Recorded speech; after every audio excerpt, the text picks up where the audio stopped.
Ajnanatimidandasya Jnananjana Shalakaya Chakshurmilitanjena Tasmai Shri Gurave Namaha. Gurave Gaurachandraya Radhikaye Tadalaye Krishnaya Krishna Bhaktaya Tad Bhaktaya Namo Namaha.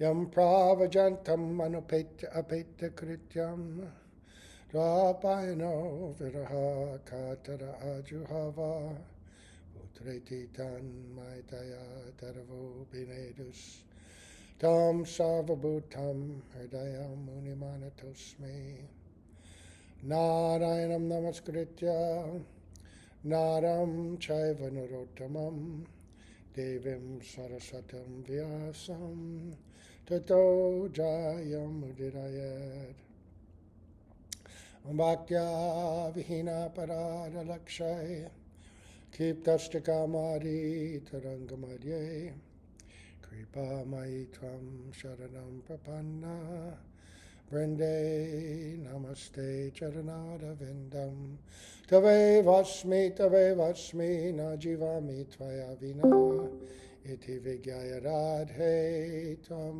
Nayanam Charanandike Vancha Kalpatarubhascha Kripa Sindhubhya Evacha Patitanam Pavanebhyo Vaishnavebhyo Namo Namaha.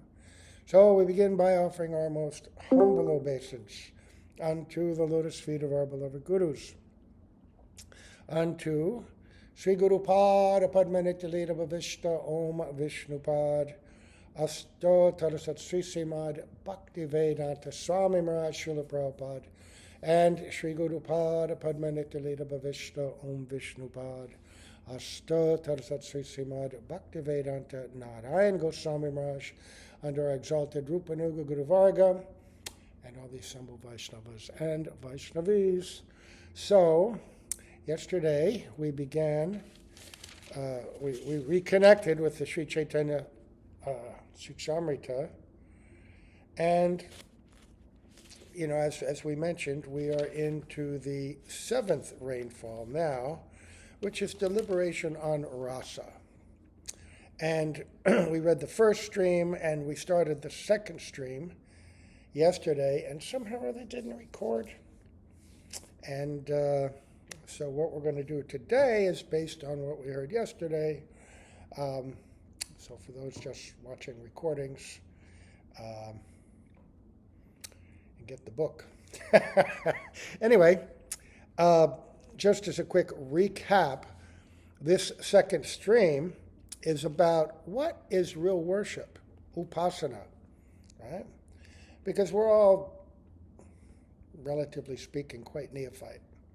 And we're trying to understand the most subtle and highest subject matter of worship, connection directly within the heart with realization in loving service to the Supreme Personality of Godhead.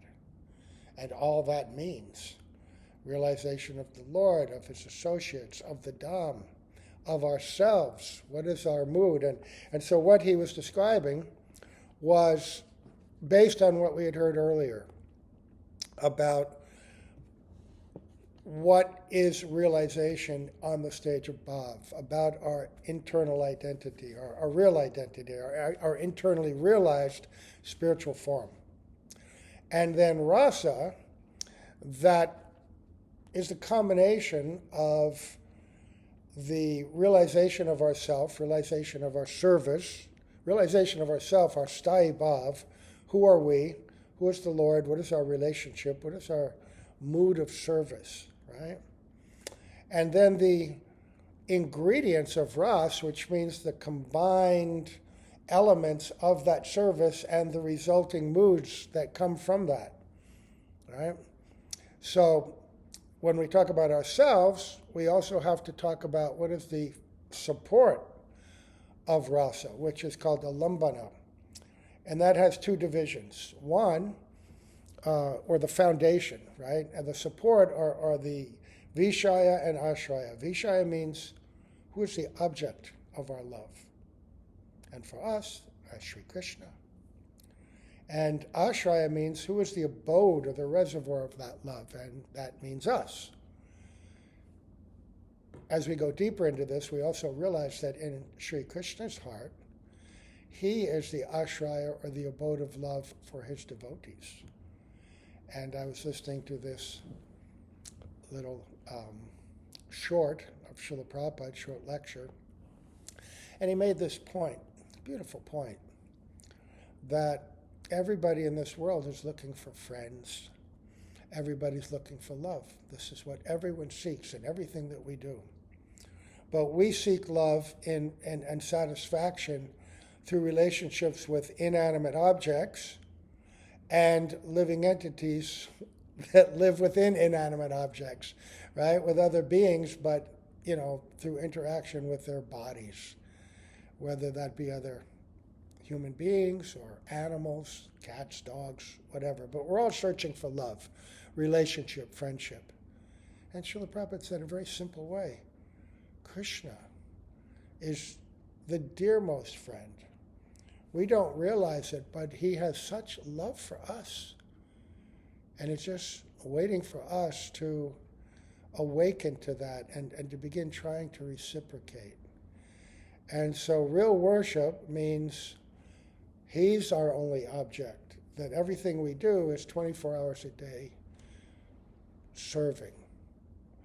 And in the beginning, that service is done out of duty, rules and regulations, the guidance of the scripture, fearing the results of not doing that, guilt, duty, whatever the motivation, faith in the scripture. But when we mature in our service, that stage of ragmarg, where we're actually gaining some realization, then we awaken a mood of spontaneous devotion, right? Based on just hearing about Krishna, just hearing about Krishna's devotees. Krishna smaram janam chasya, prastam nija samihitam, right? That remembering, meditating, remembering Krishna and his dear devotees, right? That awakens immediately. And then in that stage, that awakening stage, that's what we call bhav bhakti. So we have the object, the shelter, vishaya ashraya, and then in the realm, the spiritual realm, all those things that stimulate love, udipan, in the transcendental arena of loving pastimes, the Dham, Sri Dham Mayapur, Sri Dham Navadvip, Sri Dham Vrindavan, right? All the places of Vrindavan, all the beautiful pastime places, all the things that provide opportunity for serving and engaging in loving pastimes. And in our conditioned state, we also have udipan, right? Hearing scripture, singing songs, seeing the deity, right? Seeing our gurus, so many things are udipan. And then the various emotions that flow through the heart, right? Those emotions that flow through the heart, there are, we have our sthāyi bhav, but then there are 33 transitory emotions that arise while we're engaged in different kinds of service, right? Or when we hear about different kinds of pastimes. And then when that soul is, when that power of bhakti comes into the heart and transfers through that chitta, that soul that we are, and enters into the body, then sattvika bhavs happen. And these are transformations of the different elements in the body that are extraordinary ecstasies. In the Jaiva Dharma, there's a section where Raghunath Das Babaji Maharaj is reciting beautiful songs composed by Jagadananda Pandit about what happens when he chants the holy name of the Lord and the extraordinary transformations that come through his heart and through his body, right? Sattvika bhavs. And when those internal emotions are expressed externally, that's called anubhav. So we've got Vaibhav, which is the Alambana and Udipan, and we've got Anubhav, which are the external manifestations, like singing, dancing, right? And then the internal transformations of sattvikas, and then the transitory emotions themselves, the vyabhichari, and then the sthayi bhava or self. All these together, this is Ras. And so real worship, what we were hearing yesterday, is the subject of Rasa Tattva. And then he talked about the obstacles to that, unwanted desires, anarthas, right? How we have to remove all of them. And then the two types of worshipers. In other words, those who know the science of Rasa Tattva and those who do not. We could be counted among those who do not, but we are following those who know.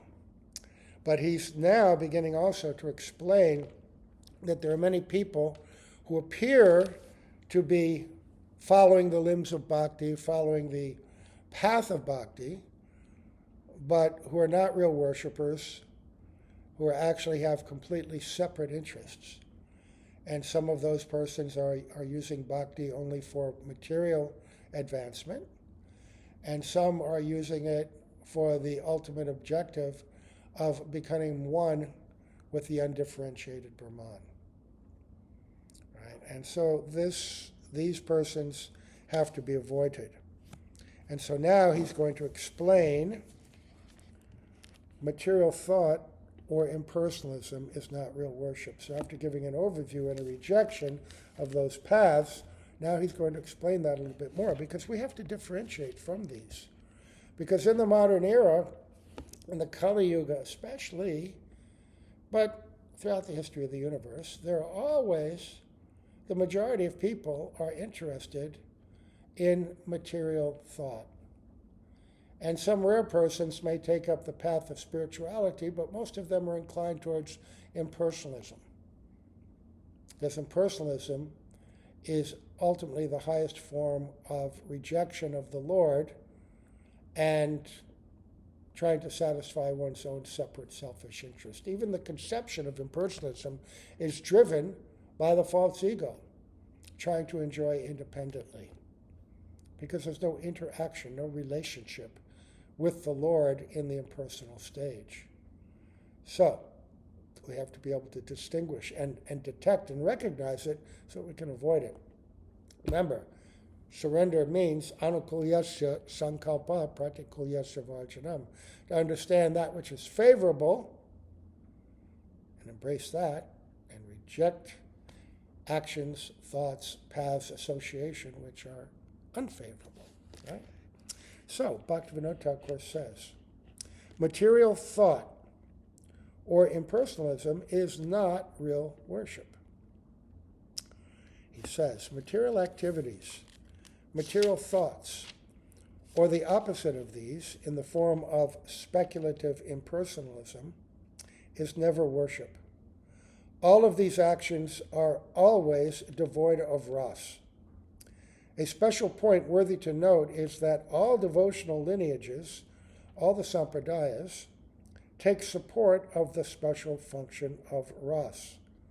However, due to lack of thorough realization of ras, these people cannot explain their actions in a scientific way. The impressions made by prior bad association cause this unwanted obstacle, anartha. So once again, unwanted association. That is the greatest obstacle. And what is the only path forward is favorable association. Even all the study, all the limbs of bhakti, everything performed, giving up unwanted things, without favorable association, the real stimulus and realization of ras, the development of the real moods of bhakti, can't come.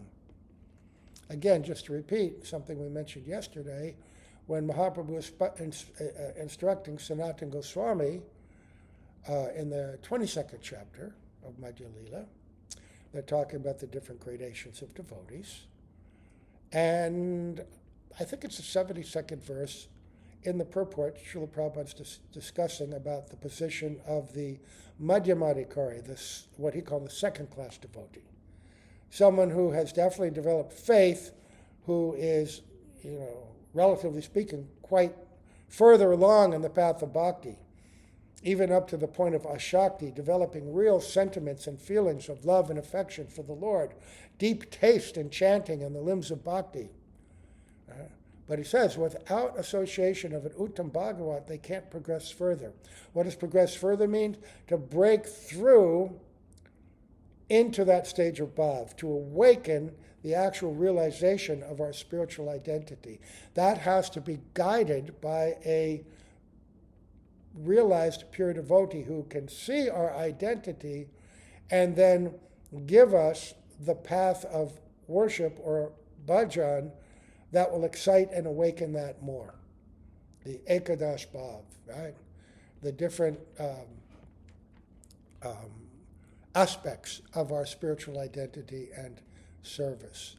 Those 11 moods and realizations in our service. So these other lineages, they're not quite so developed in that, but he also says impressions made by prior bad association cause unwanted obstacles. So even now, even though we may not be in such bad association, we're still carrying the burden of so many lifetimes of bad association, which have created unfavorable impressions in the heart. Rasa is a process of worship. Rasa bhav gata upasana. As a process, is divided into 3 categories. Kuntita, rough. 2, swalpa vikashita, slightly manifest. And 3, vikashita, manifest. This same subject matter is in chapter 26 of Jaiva Dharma, in the back and forth discussion with Brajanath and Raghunath Das Babaji at Srivasangan. So rough, kuntita, swalpa vikashita, slightly manifest, and vikashita, manifest. So 3 categories of development: rough, slightly manifest, and manifest. So what is kuntita upasana, rough? Such practitioners are able to realize ras in a very limited manner during the time of worship. Upon abandoning the activities of worship, they cannot attain ras.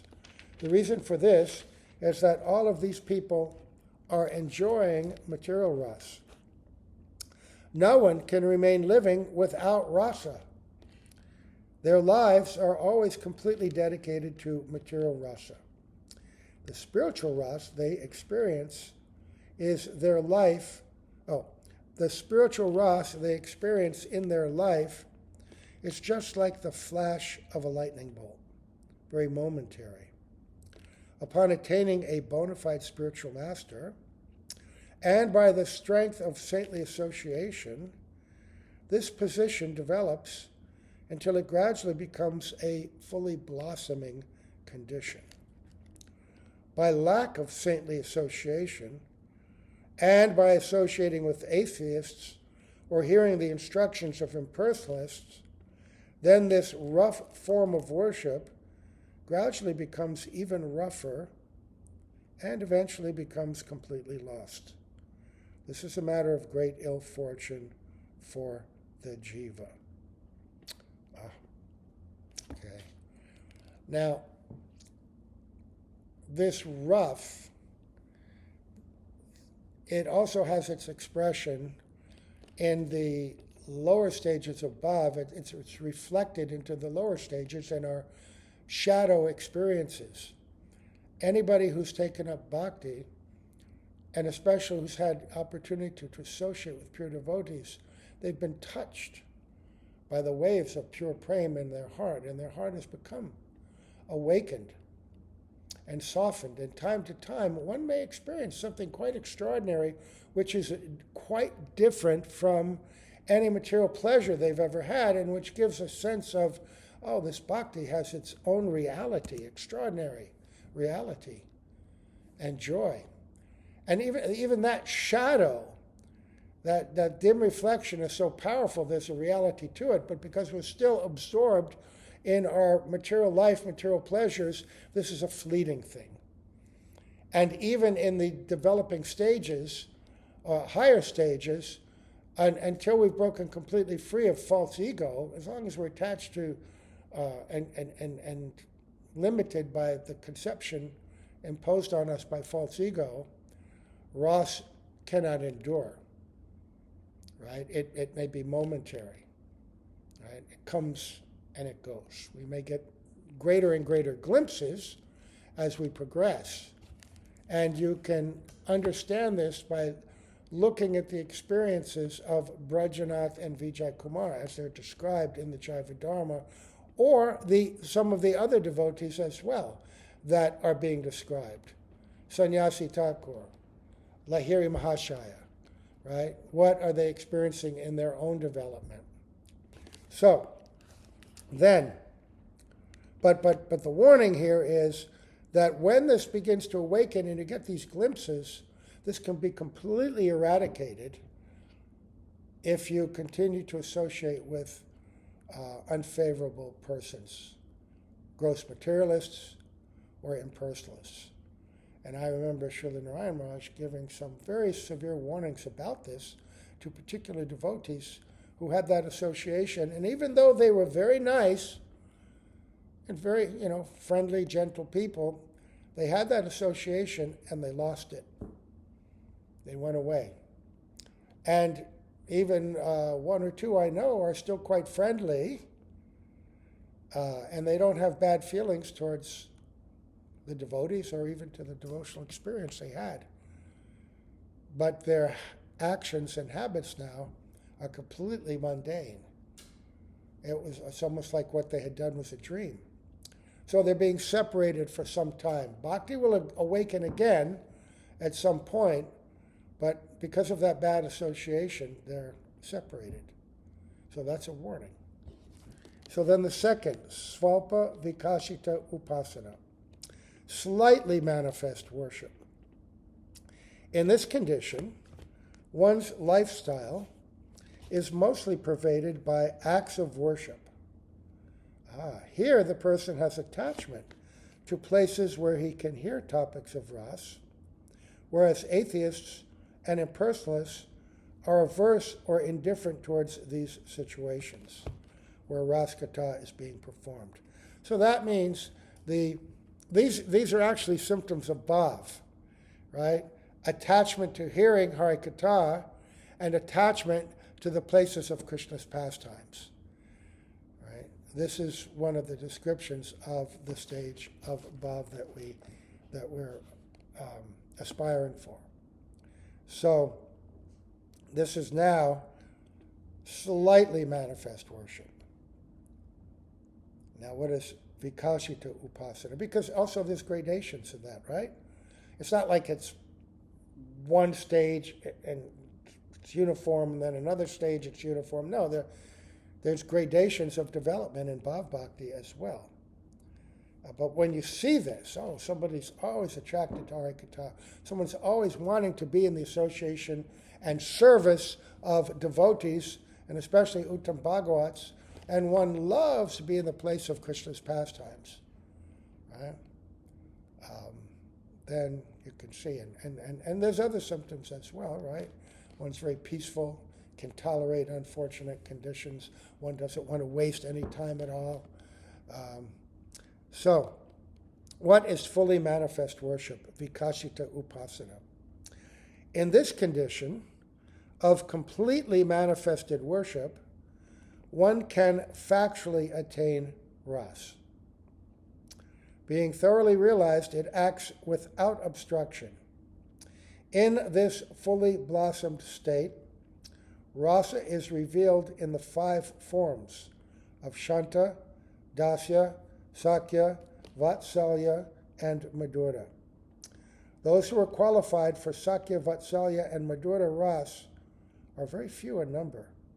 Only by great fortune can the soul develop a taste for Ras. So this is the mature, very maturing stage of Bhav Bhakti, where Sthai Bhav becomes firmly fixed and realized in the heart. In the beginning, there's some awakening of a particular feeling.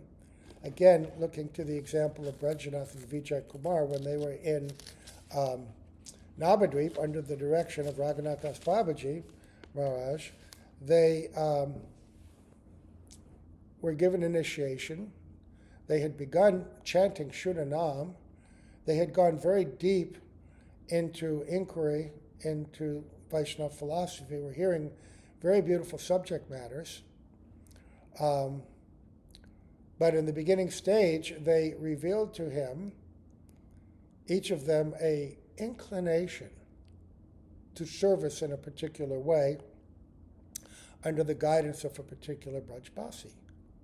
Brajanath being awakening attraction to Subal Saka and taking the cows out to the river to drink, while Bhai Krishna takes rest after lunch. And under the guidance of Subal, he goes and does that service for some time and then brings the cows back. So taking care of the cows, which will give, and calves, which will give Krishna such great pleasure, under the direction of Subal, one of the most intimate Priyanarma Sakas. But this is just beginning to awaken. And so Babaji Maharaj, yes, come to me tomorrow or another time, and I will give you your Ekadash Bhavs, which are, your spiritual. I'll confirm those and show you how to begin your internal worship. What is your name? Who is your family? Where do you live? All of this in Vrindavan. What is your dress? Right? What is your service? What are special service? Right? All these different elements that compose your identity and your actions and place of being in the spiritual realm. And in the beginning, different shlokas are given, different ways to meditate and focus on that identity, mantra upasana, and as that goes along, different visions and sporties of Vrindavan Dham will begin to manifest in the heart. But when that becomes even more mature, as happened when both Brajanath and Vijay Kumar went to Jagannath Puri, they were instructed by Raghunath Das to now take shelter of Gopal Guru, who was a great disciple of Vikeshwara Pandit and had completely absorbed the teachings of Srup Damodar Goswami. And he was the topmost Vaishnava of the time in terms of all of that. And of course, he knew Raghunath Das Babaji and all the Babajis of Godrum and Navadvip. And so they took further instruction.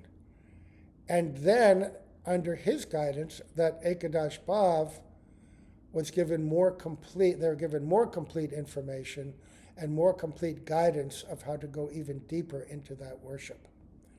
And we see the descriptions of Vijay Kumar, how that culminated in his life. As Brajanath went back to Navadvip, he had been instructed to be married, and of course he was on a very high level, but he went back, and because he's a young man, and he wasn't going to lose anything that he had been given, but we got detailed information about Vijay Kumar, who was coming into the highest and most complete stages of worship, where he had given up everything material and sat on the bank of the ocean in Puri, constantly chanting, remembering, and meditating in his internal service, completely absorbed in his internal identity, and always absorbed in internal service. And only for just a few moments a day, begging a little bit to sustain his body, bathing, but everything else is all internal worship. So that's what he's talking about here. Rasa, there's a nice verse that we had quoted earlier from Sri Rupa Goswami from the Bhakti Samrita Sindhu, and he said, the rasa associated with the Lord is incomprehensible in every respect to those without devotion. It can be relished only by those devotees who have made the lotus feet of Krishna their all in all. All in all. It's not a part-time job to come to this stage.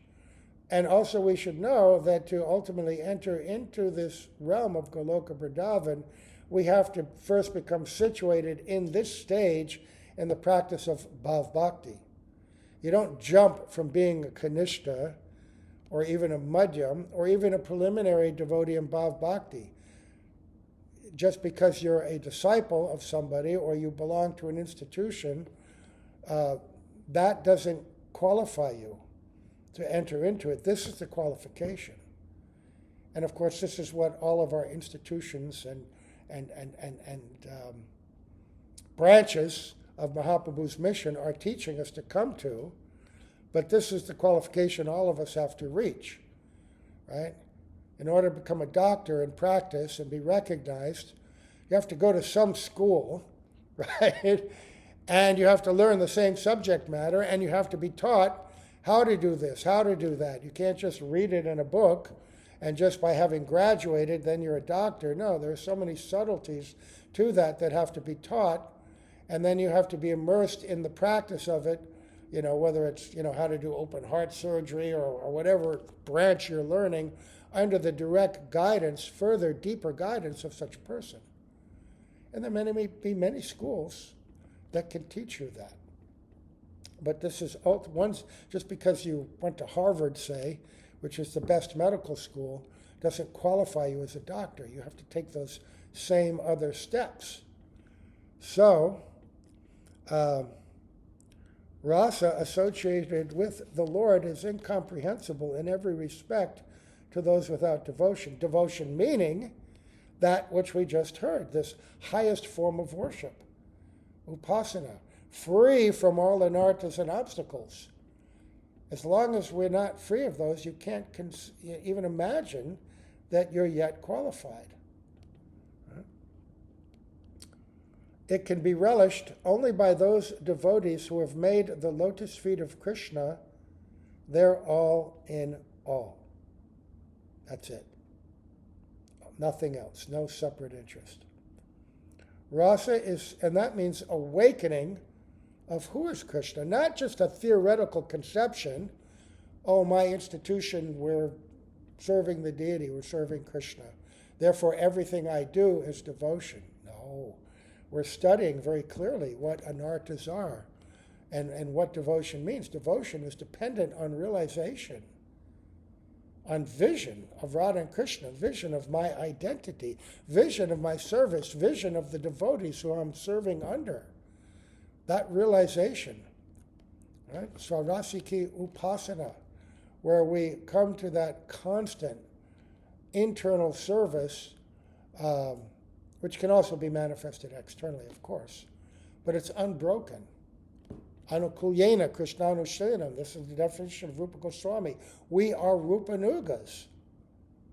We can't inject or overlay the conceptions of our religious upbringing, Judeo-Christian ideas, where we kind of blithely think, oh, because I'm worshiping, I say I accept, the Lord is my all in all, therefore I'm automatically going to that realm. No, Rupa Goswami, who is our ultimate guide, is telling us, and all of our acharyas, Bhaktivedanta Thakur laying it out, Bhaktisiddhanta Saraswati Prabhupada, creating institutions by which this can be taught. Our Srila Prabhupada carrying that all over the world.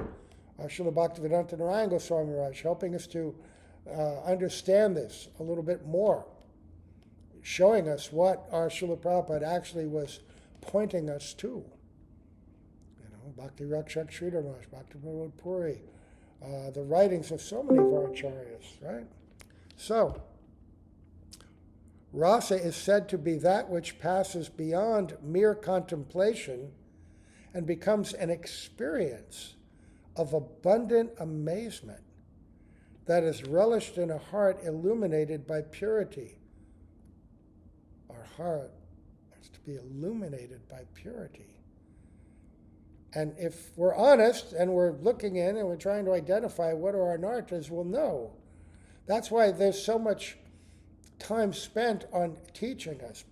In Bhaktivinoda Thakur's incredible work, Bhajan Rahasya, with extensive commentary by Srila Bhaktivedanta Narayan Maharaj, he explains these anartas in wonderful detail in the second chapter.